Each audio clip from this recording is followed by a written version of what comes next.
Okay, so I've been playing a little bit recently with the Sunbracers, just kind of prepping myself for the inevitable Starfire protocol nerf because, dude, let's just be real here, that there's no way that's going to be going on for that much longer with how strong it is. Anyways, we're not going to talk about that. The Sunbracers, low-key, actually high-key, are really good, especially going into Lightfall. I think they got like a 20% buff in PvE, which is really dope. And I just want to go ahead and give you guys my 2 cents on the exotic real quick. Also, a nice little setup that you can go ahead and run with the Sunbracers. So as we all know, the Sunbracers are going to give your solar grenades 8-second duration, which is double the normal 4-second duration, which is really good, as well as your solar melee kills are going to grant you 5 seconds of Sunbracers ready, basically unlimited solar grenades for 5 seconds. We also have things like a firepower, a momentum transfer, and a melee kickstart on our Sunbracers. Keep in mind, Sunbracers have intrinsic fastball, so you don't need to waste a mod slot on that, which is awesome. Now, to give you an idea of what our subclass is looking like, we gotta take advantage of heat rises, because when we are airborne and we get kills, bro, we're gonna get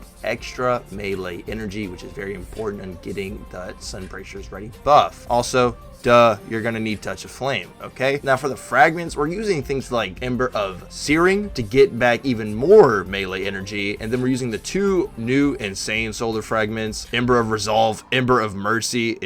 Dude, Ember of Resolve giving you cure for all your grenade kills is really awesome, just keeping you alive. And then Ember of Mercy is really good in giving you restoration. And then we have things like Ember of Empyrean to try and extend that restoration. Now, we're not just locked into Ember of Mercy being our only form of getting restoration. That is why we have the good old Phoenix Dive. I myself personally was really sleeping on this part of the solar subclass for a fat minute, but with the Sunbracers, it is absolutely perfect synergy. This gives you restoration while you have heat rises active when you use it, and then you can try and chain that up with some solar grenades, a solar weapon, and overall just keep yourself sustainable, alive, and cooking. Now, as far as the weapon goes for the setup, I don't really have anything, bro. I was just kind of experimenting, playing around. I was just using a solar weapon mainly to just keep use of Ember of Empyrean. I'll try and fine tune this build a little bit more so whenever there's like a main weapon or exotic to really synergize even more so with the build and setup. But the core of the subclass wouldn't really change, as I believe you really want to make use of heat rises and Phoenix Dive with the Sunbracers. They're just such a good synergistic combo together. And if you have not used the Sunbracers at all during Lightfall, I would recommend dusting them off and taking them for a spin. Maybe even get yourself a little bit prepared, ready for when the inevitable Starfire protocol nerf does hit. There have been some leaks going around of Starfire getting nerfed next season, mainly the grenade region portion of it. And in that case, it may be time to have the Sunbracers take the meta spotlight. I wouldn't call this a full-blown build video, more like a, hey, if you haven't tried the Sunbracers, you should. They're kind of good type of video. If y'all want a full-blown Sunbracers build video, I could give us a crack at it. But in the meantime,